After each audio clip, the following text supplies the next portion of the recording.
নতুন বছরের প্রথম দিন আনন্দঘন পরিবেশে দেশের প্রাথমিক ও মাধ্যমিকের শিক্ষার্থীদের বই দেয়া হয়েছে। রাষ্ট্রীয় শোক থাকায় এবছর উৎসব হয়নি। বৃহস্পতিবার সকালে নির্ধারিত সময়ে স্কুলে এসে শিক্ষার্থীরা বই নেয়। তবে মাধ্যমিক স্কুলের শিক্ষার্থীদের হাতে প্রথম দিনে সব বই দেয়া যায়নি। শিক্ষকরা জানান, জানুয়ারির মাঝামাঝির মধ্যে সব বই পাবে শিক্ষার্থীরা। সহকর্মীদের তথ্য ও ছবিতে প্রতিবেদন। বৃহস্পতিবার সকাল থেকেই ময়মনসিংহের বিভিন্ন স্কুলে শুরু হয় বই বিতরণ। সারিবদ্ধভাবে দাঁড়িয়ে শিশুরা নেন নতুন বই, তবে কোনো উৎসব হয়নি। বছরের দিনটার জন্য আমি অনেক অপেক্ষায় ছিলাম এবং আমার অনুভূতিটা অনেক দারুণ। আমিও খুব এক্সাইটেড, কারণ নতুন বই নতুন বছরে পাওয়ার মজাই আলাদা। নতুন ক্লাস। জেলা প্রশাসক জানিয়েছেন, ময়মনসিংহে ৬৫ লাখ বইয়ের চাহিদার বিপরীতে ৩৯ লাখ বই পাওয়া গেছে। যারা বই পায়নি এ মাসের মধ্যেই তারা পেয়ে যাবেন। চট্টগ্রামেও নতুন বই পেয়ে আনন্দে মাতে শিক্ষার্থীরা। প্রাথমিকের সব বই স্কুলে পৌঁছালেও মাধ্যমিকের শিক্ষার্থীরা সব বই পায়নি। নতুন বছরের নতুন দিনে নতুন নতুন বই, সবারই একটু আনন্দের একটা অনুভূতি আছে। বই পেয়ে গেছি বছরের প্রথম দিনই, অনেক ভালো লাগছে। রাজশাহীতেও প্রাক প্রাথমিক এবং প্রাথমিক পর্যায়ের চাহিদা অনুযায়ী সব বই আগেই পৌঁছে দেওয়া হয়। বই দিতে পেরে খুশি শিক্ষকরাও। যারা এসছে তাদেরকে আমরা পুরোপুরি বইটা দিতে পেরেছি। এজন্য আমাদের খুব ভালো লাগছে যে বছরের প্রথম দিন থেকে আমরা বইটা দিতে পেরেছি এবং ক্লাস শুরু করতে পেরেছি। উৎসব না থাকলেও সুনামগঞ্জের প্রাথমিক ও মাধ্যমিক শিক্ষা প্রতিষ্ঠানগুলোতে নিজস্ব ব্যবস্থাপনায় বই বিতরণ করেন শিক্ষকরা। নতুন বই নিতে সকাল থেকেই শিক্ষার্থীরা স্কুলে আসেন। আনন্দমুখর পরিবেশ, অনেক ভালো লাগে। আর নতুন বইয়ের ঘ্রাণ তো সবারই ভালো লাগে। শিক্ষা কর্মকর্তা জানিয়েছেন, বেশিরভাগ শিক্ষার্থী বই পেয়েছেন, তবে অষ্টম শ্রেণীর কিছু বই দ্রুতই বিতরণ করা হবে। 6, 7, 8, 9 তিনটি ক্লাসের বই পুরোপুরি এসে গেছে। অষ্টম শ্রেণীর কয়েকটা বই বাকি রয়েছে। নতুন বই পেয়ে উচ্ছ্বাসিত বরিশালের শিক্ষার্থীরাও। সেখানেও প্রাথমিকের শিক্ষার্থীরা বই পেয়েছে, কিন্তু মাধ্যমিকে চাহিদার ৭৩% বই পাওয়া গেছে। রাজবাড়ীর বেশিরভাগ স্কুলে শিক্ষার্থীদের হাতে বই তুলে দেন শিক্ষকরা, তবে সপ্তম, অষ্টম ও নবম শ্রেণীর শিক্ষার্থীরা সব বই পায়নি। হবিগঞ্জের সবগুলো স্কুলে বই বিতরণ করা হয়, তবে সপ্তম ও অষ্টম শ্রেণীর শিক্ষার্থীরা নতুন বই পায়নি। পঞ্চম শ্রেণী পর্যন্ত সবার হাতে ছিল নতুন বই। ব্রাহ্মণবাড়িয়াতেও নতুন বই নিতে শিক্ষার্থীরা স্কুলে ভিড় করেন। ৩৫ লাখ চাহিদার বিপরীতে ২৪.৫ লাখ বই পাওয়ায় সবাই বই পায়নি। বনশ্রী হালদার, ৭১। দর্শক, আমরা একটু গুলশানে যেতে চাই। গুলশানে আমরা আপনাদেরকে বিএনপি কার্যালয় থেকে খবরাখবর জানাবো। সেখানে একটি শোক বই খোলা হয়েছে। আমরা নিশ্চয়ই সংবাদের কোনো একটি অংশে সেখানে যাওয়ার চেষ্টা করব। আমার হাতে থাকা পরের সংবাদে চলে যাচ্ছি। বেগম খালেদা জিয়ার রাজনীতিতে কোনোদিন আপোষ করেননি বলে মন্তব্য করেছেন বিএনপি মহাসচিব মির্জা ফখরুল ইসলাম আলমগীর। আজ বৃহস্পতিবার গুলশানে বিএনপির কার্যালয়ে সাংবাদিকদের আরও বলেন, তারেক রহমানের নেতৃত্বে দেশে গণতন্ত্র আরও শক্তিশালী হবে।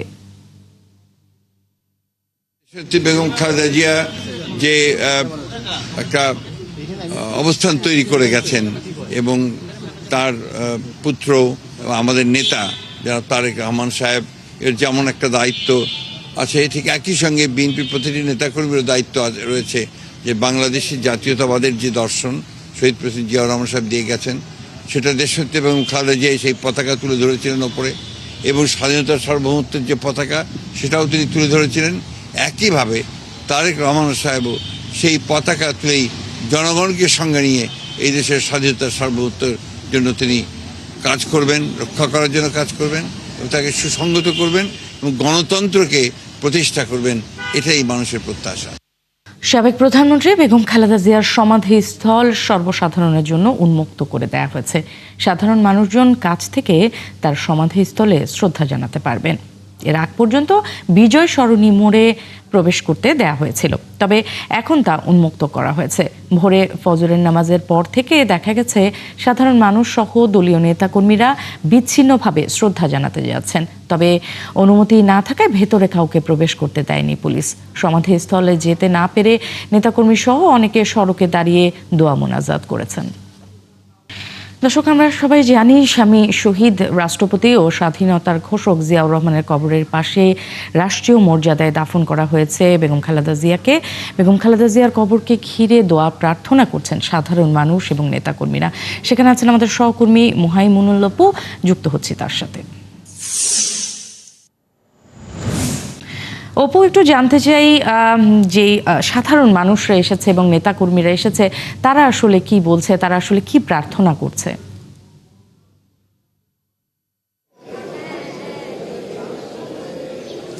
দুপুর 12টার সময় কিন্তু এই চন্দ্রিমা উদ্যানে বেগম জিয়ার যে সমাধি স্থল করা হয়েছে, যেখানে অর্থাৎ প্রয়াত রাষ্ট্রপতি জিয়াউর রহমানের মাজারের পাশেই কিন্তু তাকে সমাহিত করেছে। সেখানে দুপুরের 12টার পর বিএনপি সহ অন্যান্য রাজনৈতিক দলের নেতৃবৃন্দ এবং সর্বস্তরের নেতৃবৃন্দ কিন্তু এখানে এসে ফুল দিয়ে শ্রদ্ধা নিবেদন, কবর জিয়ারত এবং দোয়া প্রার্থনা তারা কিন্তু করছেন। আমরা সকাল থেকে এখানে ছিলাম, সকাল থেকেই কিন্তু এই সড়কটিতে প্রথমে প্রবেশ করতে দেওয়া হয়নি, পরে কিন্তু 12টার দিকে এখানে প্রবেশ করতে পেরেছে আমরা। এখন কিন্তু এখানে বিভিন্ন স্তরের বিএনপি ইউনিটের যে সকল ইউনিটগুলো রয়েছে সেগুলো কিন্তু আলাদা আলাদাভাবে এখানে এসে দোয়া প্রার্থনা করছেন, কবর জিয়ারত করছেন। এবং তারা যেটি বলছেন যে এই যে তাদের সাবেক 3বারের প্রধানমন্ত্রী বেগম খালেদা জিয়ার চলে যাওয়া, আসলে এই শোককে তারা শক্তিতে পরিণত করে পরবর্তী দিনে নতুন বাংলাদেশ তৈরিতে তারা ভূমিকা পালন করবেন, এমন কিন্তু প্রত্যেকটা নেতাকর্মীদের কণ্ঠে কিন্তু এমনটা রয়েছে। তবে যদিও গতকাল কিন্তু 4:30টার সময় এখানে বেগম খালেদা জিয়াকে এখানেই সমাহিত করা হয় প্রয়াত রাষ্ট্রপতি জিয়াউর রহমানের কবরের পাশেই।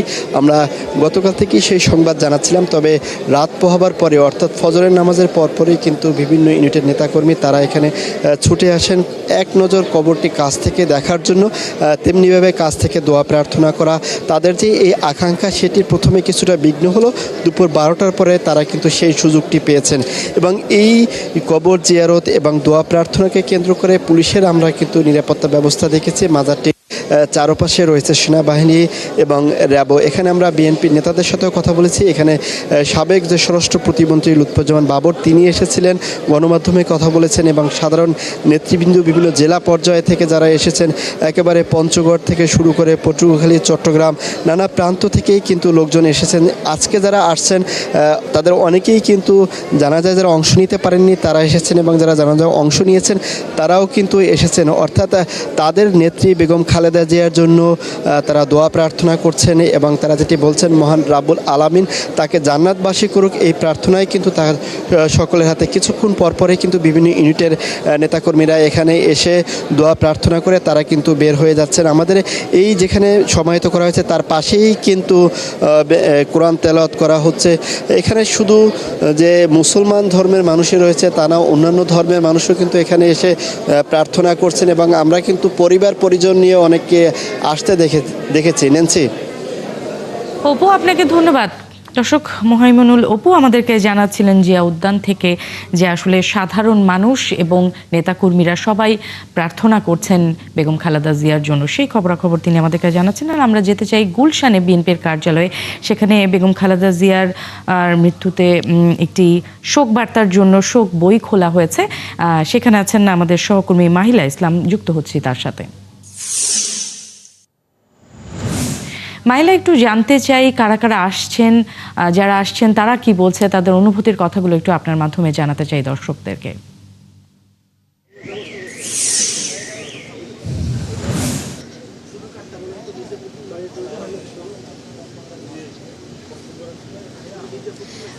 ন্যান্সি, আপনাকে ধন্যবাদ।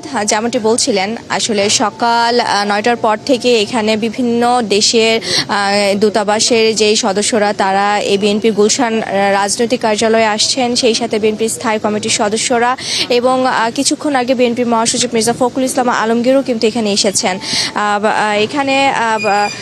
এখানে এসেছেন সারসিন দরবার শরীফের পীর এবং তার কিছু সদস্য তারা এসেছিলেন এবং বাংলাদেশের জামায়াতে হিজবুল্লাহ সদস্য, সাধারণ সম্পাদক এবং তার সাথে একটি গঠিত টিম তারা এসেছেন। আসলে প্রত্যেকে এসেই বিএনপি চেয়ারপারসন বেগম খালেদা জিয়ার যে বিয়োগ ব্যথা দলটির, এখন তাদেরকে সহমর্মিতা জানাতে এবং বিএনপির এখানে যেই শোক বই খোলা হয়েছে সেই শোক বই স্বাক্ষর করতেই আসলে মূলত তারা এখানে এসেছেন। এখানে বিএনপির স্থায়ী কমিটির সদস্য সালাউদ্দিন আহমদও এসেছেন, এখন তিনি বেরিয়ে যাচ্ছেন। বিএনপির স্থায়ী কমিটির সদস্যবৃন্দ এবং বিএনপি মহাসচিব মির্জা ফখরুল ইসলাম আলমগীর প্রত্যেকেই কিন্তু বলছেন যে বিএনপি চেয়ারপারসন বেগম খালেদা জিয়ার তিনি যেই আদর্শ ধরে রেখেছিলেন এবং জীবনের শেষ নিঃশ্বাস ত্যাগ করা পর্যন্ত তিনি বাংলাদেশের মানুষের কথা চিন্তা করেছেন এবং দলটাকে যেভাবে ধরে রেখেছিলেন তার সেই আদর্শ এবং তার সেই ধরে রাখাকেই সামনে বিএনপি ভারপ্রাপ্ত চেয়ারম্যান তারেক রহমান সেটিকে ধরে রাখবেন এমনটি আসলে তারা আশা করছেন। বিএনপি প্রতিষ্ঠাতা জিয়াউর রহমানের প্রয়াণের পর বিএনপির চেয়ারপারসন বেগম খালেদা জিয়া সেই সময় থেকে দলটি ধরে রেখেছেন এবং তার সেই ধরে রাখার পর থেকে আজ সেই চেয়ারপারসন বেগম খালেদা জিয়াও চলে গেলেন। এখন আসলে সেই দলটির এখন অভিভাবক বলতে গেলে দলটির প্রত্যেকে আসলে তারেক রহমানকেই ভাবছেন। এই জন্য আসলে দল থেকে স্থায়ী কমিটির সদস্য এবং মির্জা ফখরুল ইসলাম আলমগীরও বলেছেন যে এই দলকে এখন ধরে রাখবেন, গণতন্ত্রকে ধরে রাখবেন এবং খালেদা জিয়ার আদর্শকে নিয়েই সামনের দিকে এগিয়ে যাবেন বিএনপির ভারপ্রাপ্ত চেয়ারম্যান তারেক রহমান। বিএনপি যে শোক আজকে পালন করছে সেই শোকের ধারাবাহিকতা নিয়েই আসলে বিএনপি দলটিকে আরও বেশি শক্তিশালী সুসংহত করবে, এটাই আসলে দলটির নেতাকর্মীরা প্রত্যাশা করছে। নানসি। মাহিলা, আপনাকে ধন্যবাদ। দর্শক, মাহিলা ইসলাম আমাদেরকে জানাচ্ছিলেন বিএনপির গুলশানের কার্যালয় থেকে আমাদেরকে একটি শোক বই খোলা হয়েছে, সেখানে বিভিন্ন দূতাবাসের প্রতিনিধিরা সহ যারা আসছিলেন তাদের কথা জানাচ্ছিলেন এবং একই সাথে বিএনপির স্থায়ী কমিটির সদস্যদেরকেও আমরা দেখলাম। যুক্তরাষ্ট্রের ওয়াশিংটনে স্থানীয় বিএনপির উদ্যোগে সাবেক প্রধানমন্ত্রী ও বিএনপির চেয়ারপারসন বেগম খালেদা জিয়ার জীবন ও তার রাজনৈতিক জীবন নিয়ে আলোচনা সভা ও দোয়া মাহফিল অনুষ্ঠিত হয়েছে। এতে তার গৌরবোজ্জ্বল জীবনের নানা দিক নিয়ে আলোচনা করা হয়। দেশ ও দেশের স্বাধীনতা এবং সার্বভৌমত্ব রক্ষায় তিনি বিশ্বের বুকে দৃষ্টান্ত স্থাপন করেছেন বলে বক্তারা বলেন। প্রবাসী বিএনপি নেতাকর্মীদের উজ্জীবিত করতে বেগম খালেদা জিয়ার দিক নির্দেশনা আগামীতেও পথ দেখাবে বলে মনে করেন আলোচনা সভায় উপস্থিত নেতাকর্মী ও আলোচকরা। অনুষ্ঠানের প্রধান অতিথি হিসেবে উপস্থিত ছিলেন ওয়াশিংটনের বাংলাদেশ দূতাবাসের প্রেস মিনিস্টার গোলাম মর্তুজা। তিনি বলেন, শত অপপ্রচারেও দমানো যায়নি বেগম খালেদা জিয়াকে। এর আগে সাধারণ মানুষের অংশগ্রহণে গায়েবানা জানাজা অনুষ্ঠিত হয়। উপরে চলে যান, তাদেরকে আসলে টেনে নামানো যায় না। যত টেনে নামানোর চেষ্টা করা হয় তত উপরে চলে যান। জিয়াউর রহমানকে যত টেনে নামানোর চেষ্টা করা হয়েছে উনি তত উপরে চলে গেছেন। বেগম খালেদা জিয়াকে যত নামানোর চেষ্টা করা হয়েছে তিনি তত উপরে চলে গেছেন। তারেক রহমানকে যত নিচে নামানোর চেষ্টা করা হয়েছে তত উপরে চলে গেছে। এই হচ্ছে বাংলাদেশের বাস্তব। নির্বাহী আদেশ উপেক্ষা করে সরকারি ছুটির দিনে বুধবার অফিস করেছেন খুলনা ওয়াসার উপব্যবস্থাপনা পরিচালক ঝুমুর বালা সহ কয়েকজন জ্যেষ্ঠ কর্মকর্তা। 3 দিনের রাষ্ট্রীয় শোক ঘোষণা করা হলেও প্রতিষ্ঠানটিতে জাতীয় পতাকা অর্ধনমিত করা হয়নি, এমনকি কালো পতাকা উত্তোলন করেনি কর্তৃপক্ষ। কেন এই উপেক্ষা তা জানতে গেলে 71 টেলিভিশনের রিপোর্টারের সঙ্গে প্রথমে অসৌজন্যমূলক আচরণ করে, তার ক্যামেরা ভাঙচুর করতে যায় নিরাপত্তা কর্মীরা। পরে গণমাধ্যম কর্মীরা ওই সাংবাদিককে উদ্ধার করে। কনক রহমানের প্রতিবেদন। বিএনপি চেয়ারপারসন ও সাবেক প্রধানমন্ত্রী বেগম খালেদা জিয়ার মৃত্যুতে বুধবার যখন গোটা দেশ শোকে স্তব্ধ, তার মৃত্যুতে যেখানে ঘোষণা করা হয়েছে সাধারণ ছুটি, সেদিনই নির্বাহী আদেশ ভেঙে দাপ্তরিক কাজ করেছেন খুলনা ওয়াসার উপব্যবস্থাপনা পরিচালক ঝুমুর বালা সহ কয়েকজন জ্যেষ্ঠ কর্মকর্তা। বুধবার সকাল 10:30 টিম 71 ওয়াসা ভবনের সম্মেলন কক্ষে গিয়ে দেখতে পান ঝুমুর বালা সহ কয়েকজন কর্মকর্তা দাপ্তরিক কাজ করছেন। কেন জিজ্ঞাসা করলে ক্ষিপ্ত হয়ে ওঠেন ঝুমুর বালা। ওয়াসার বিভিন্ন সূত্র নিশ্চিত করেছে সম্প্রতি জনবল নিয়োগের বিজ্ঞপ্তি দেয় খুলনা ওয়াসা। ওই নিয়োগে নিজেদের পছন্দের প্রার্থীদের অগ্রাধিকার দেওয়ার বিষয়টি অতি গোপনীয়তার সাথে সারছিলেন ঝুমুর বালা সহ কয়েকজন। 71-এর গোপন ক্যামেরায় সে দৃশ্য ধরা পড়ে।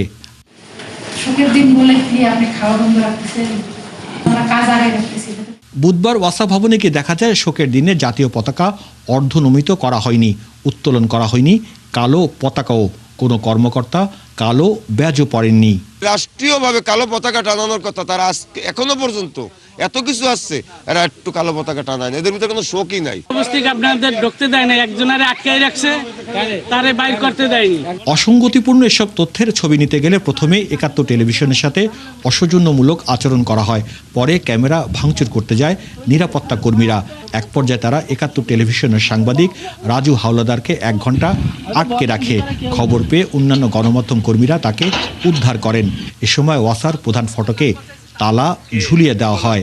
৭১ টেলিভিশনের সাংবাদিক সহ আরও কয়েকজন গণমাধ্যম কর্মী সেখানে তথ্য সরবরাহ করতে যায়, তখন তাদের সাথে তাদের অপমান অপদস্থ করে। একজন সংবাদ কর্মীর উপর যে হামলার ঘটনা ঘটেছে সেটি শুধুমাত্র যে একজন ব্যক্তির উপর হামলা ঘটেছে তা না, আমরা মনে করি একটা স্বাধীন গণমাধ্যমের উপর হামলা। গ্রাহক সেবা হতো তাহলে সেটা একটা ক্ষমা করা জরুরি খাত, কিন্তু তারা দাপ্তরিক কাজ করেছেন। দাপ্তরিক কাজ শুক্রবার শনিবার করতে পারতেন তাদের যদি কাজ ফেলে থাকে, একটা বিশেষ দিনই। মানে এই ব্যক্তিটা এদেরকে আমরা পূর্বে চিনি, ওয়াসায় কারা এরা, তারা বিগত ফ্যাসিস্ট সরকারের সুবিধাভোগী লোকজন। গণমাধ্যম কর্মীরা যখন ওয়াসা অফিসের সামনে অবস্থান নেন তখন ব্যক্তিগত গাড়িতে দ্রুত অফিস ত্যাগ করেন ঝুমুরবালা। এসব বিষয় নিয়ে একাধিকবার খুলনা ওয়াসার ব্যবস্থাপনা পরিচালক মোহাম্মদ কামরুজ্জামানের সাথে মোবাইল ফোনে যোগাযোগ করা হলে তিনি ফোন ধরেননি। এদিকে পুরো ঘটনার সুষ্ঠু তদন্ত ও দোষীদের শাস্তির দাবি করেছেন খুলনার গণমাধ্যম কর্মীরা। কনক রহমান, ৭১, খুলনা। সারা দেশে বাড়ছে শীত, সঙ্গে ঘন কুয়াশায় আচ্ছন্ন সারা দেশ। পাশাপাশি বাড়ছে শীতজনিত রোগও। ঘর ছেড়ে কাজে বের হতে পারছে না বহু মানুষ। কষ্টে দিন কাটছে অসহায় ও কম আয়ের মানুষদের। আবহাওয়া বিভাগ জানিয়েছে, বৃহস্পতিবার দেশের সর্বনিম্ন তাপমাত্রা রেকর্ড করা হয়েছে যশোর ও চুয়াডাঙ্গায় ৮.৭ ডিগ্রি সেলসিয়াস। সহকর্মীদের তথ্য ও ছবিতে প্রতিবেদন। চুয়াডাঙ্গায় বয়ে যাচ্ছে মৃদু শৈত্যপ্রবাহ। মেঘলা আকাশ, হিমেল বাতাস ও ঘন কুয়াশায় নাকাল জনজীবন। এতে প্রতিদিনই বাড়ছে ডায়রিয়া, নিউমোনিয়া সহ শীতজনিত রোগ। আবহাওয়া পূর্বাভাসে বলা হয়েছে ৩ জানুয়ারি থেকে তাপমাত্রা আরও কমবে। খুব কষ্ট হচ্ছে আমাদের, খুবই শীত, আমাদের খেটে খাওয়া মানুষের রাস্তা বাড়ানো খুব কষ্ট। যশোরও সর্বনিম্ন তাপমাত্রা রেকর্ড করা হয়েছে ৭.৮ ডিগ্রি সেলসিয়াস। উত্তরে হিমেল হাওয়া, কুয়াশা ও বাতাসের দাপটে শীতের মাত্রা বেড়েছে। আজ কয়েকদিন যে পরিমাণ শীত শৈত্যপ্রবাহ চলতেছে, আজকে সকালেও প্রচন্ড ঠান্ডা ছিল। আজ 4 দিন ধরে ঠান্ডা পড়ছে। এখানে ঠান্ডা লাগতেছে, ঠান্ডায় বেরোতে পারতেছি না, কাজ কম করতে পারতেছি না। হেভি ঠান্ডা পড়ছে, রিক্সা চালাই খাই। হাড় কাঁপানো শীত ও ঘন কুয়াশায় ঢেকে আছে গোটা পঞ্চগড়। শীত মোকাবেলায় মানুষ ছুটছেন গরম কাপড়ের দোকানে। কয়েকদিন থেকে আমাদের পঞ্চগড় ডিস্ট্রিক্টে প্রচুর শীত, অনেক বেশি কুয়াশা থাকে, যেন রাস্তায় অ্যাক্সিডেন্ট হয়। দেখেন আমি কত মোটা কাপড় পরে আসছি, আবার এখানে কাপড় কিনতে আসছি। মৌলভীবাজারে একদিনের ব্যবধানে জেলার তাপমাত্রা ৯.৬ ডিগ্রি সেলসিয়াস। বইছে মৃদু শৈত্যপ্রবাহ। কাজ ছাড়া খুব একটা বাইরে বের হচ্ছে না মানুষ। দুর্ভোগ বেড়েছে চা শ্রমিকদের। ঘন কুয়াশার মধ্যে খুব কষ্ট পায়, ঠান্ডার মধ্যে কাজ করতে আমরা খুব কষ্ট হয়। চারা বাগান কাটিয়ে 2টা ঝুড়ি উড়ি আনলে রাত ভোর আমরা থোড়া আগুনের সেক লইয়া ঘুমাইতে পারি। গাইবান্ধায় 1 সপ্তাহ পর সূর্যের দেখা মিললেও নেই উত্তাপ। ঘন কুয়াশায় ঢেকে থাকছে চারপাশ। রাতে বৃষ্টির মতো পড়ছে কুয়াশা। কাহিল হয়ে পড়েছেন শিশু ও বৃদ্ধ সহ নানা বয়সী মানুষ। অনেক কষ্টে আছি আমরা, অনেক কষ্টে আছি। কষ্ট মনে করি যে মিহাস্ত বাগাই নাম ওই মরে যাব আমি, এই অবস্থা দাঁড়াইছে। কুড়িগ্রামে কয়েকদিনের শীত ও ঠান্ডায় স্থবির হয়ে পড়েছে জনজীবন। হাসপাতালগুলোতে চিকিৎসা নিতে ভিড় করছেন বহু মানুষ। মানুষের পাশাপাশি গবাদি পশুগুলো চরম কষ্টে পড়েছে। সন্ধ্যা থেকে দুপুর পর্যন্ত ঘন কুয়াশায় ঢেকে থাকছে গোটা খাগড়াছড়ি। সড়কে হেডলাইট জ্বালিয়ে চলাচল করছে যানবাহন। মাদারীপুরে তীব্র শৈত্যপ্রবাহ, জনজীবন বিপর্যস্ত। ঘন কুয়াশায় দৃষ্টিসীমা নেমে এসেছে 400 মিটারে। শীতের কারণে কাম কাজ করতে পারি না, কোনো জায়গায় যাইতে পারি না, বাল বাচ্চারা কিনে দিতে পারি না। তীব্র শীতে শিশু ও বয়স্কদের নিয়ে উদ্বিগ্ন পরিবারগুলো। জেলা সদর হাসপাতাল সহ বিভিন্ন স্বাস্থ্য কেন্দ্রে রোগীদের চাপ বেড়েছে। শাকিলা শম্পা, ৭১। গ্রাহকদের কাছ থেকে কেটে নেওয়া করের টাকা রাষ্ট্রীয় কোষাগারে জমা দিচ্ছে না বেসরকারি ন্যাশনাল ব্যাংক।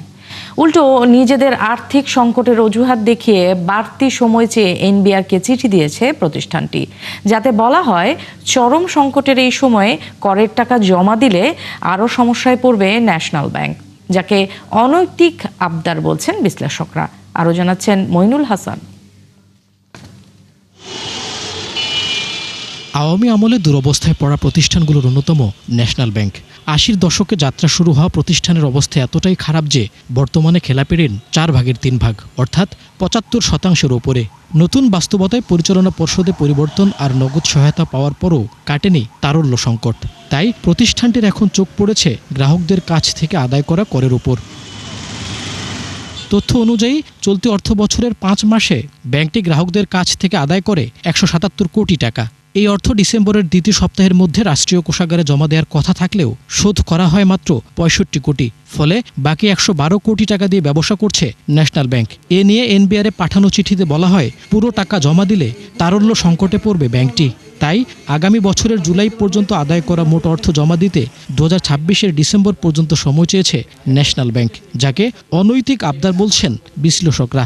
এটা নৈতিক তো নয়, এটাকে প্রশ্রয় দেওয়া, সরকারের প্রশ্রয় দেওয়া উচিত না। গ্রাহকদের টাকা কেটে নেওয়া হয়েছে, একটা ফিস আছে, একটা সরকারের এক্সাইজ ট্যাক্স আছে, এটা তো সঙ্গে সঙ্গে দিয়ে দেওয়ার কথা। এখানে তো আর কোনো সময় দেওয়ার প্রশ্ন আমি দেখছি না। মানে এটা কি জাস্টিফিকেশন থাকতে পারে? ওই চিঠিতে এর আগের ৪ অর্থ বছরে প্রায় ২,৫০০ কোটি টাকা পরিশোধের তথ্য তুলে ধরে ব্যাংকটি। বলা হয় কিছু সুবিধাভোগী গোষ্ঠীর বাড়তি ঋণ আর সুশাসনের ঘাটতি সংকটে ফেলেছে প্রতিষ্ঠানটিকে।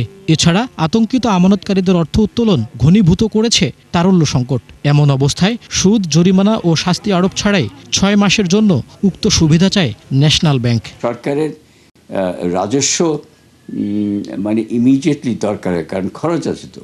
না হলে তো সরকারকে গিয়ে এই যে টাকাটা আসছে না, সরকারকে ওইটা গিয়ে বাংলাদেশ ব্যাংক থেকে ঋণ নিতে হবে। ওইটা ঋণ নিতে গেলে কিন্তু এটা মানে ইনফ্লেশনের উপরে একটা চাপ পড়ে। সো সরকারেরও দরকার রাজস্বগুলো সময় মতো চলে আসা।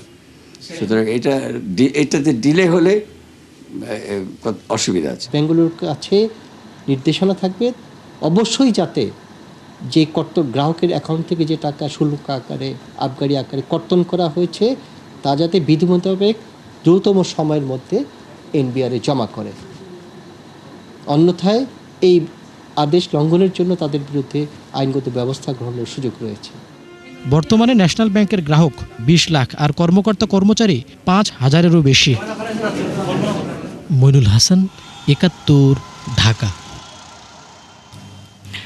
ক্যালেন্ডারের পাতায় নতুন বছর শুরু হলেও বৈশ্বিক অর্থনীতিতে এখনও বিরাজ করছে অস্থিরতা ও নানামুখী চ্যালেঞ্জ।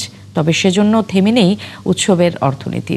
তথ্য বলছে এবারের উৎসবের মৌসুমে যুক্তরাষ্ট্রে ব্যবসায়ীদের আয় প্রথমবারের মতো ছাড়িয়ে গেছে $1 ট্রিলিয়ন ঘর।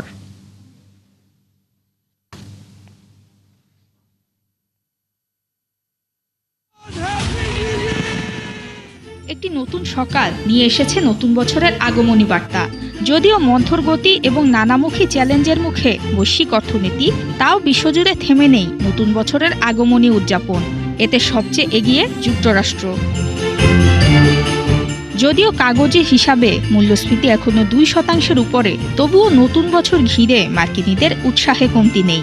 14.5 লাখ মার্কিনী নতুন বছর উদযাপনে ভ্রমণ করেছেন এক শহর থেকে অন্য শহরে, যেখান থেকে যুক্তরাষ্ট্রের আয় হবে $311 বিলিয়ন। এবারের উৎসবে আতশবাজিতে খরচ হয়েছে প্রায় $2.5 বিলিয়ন।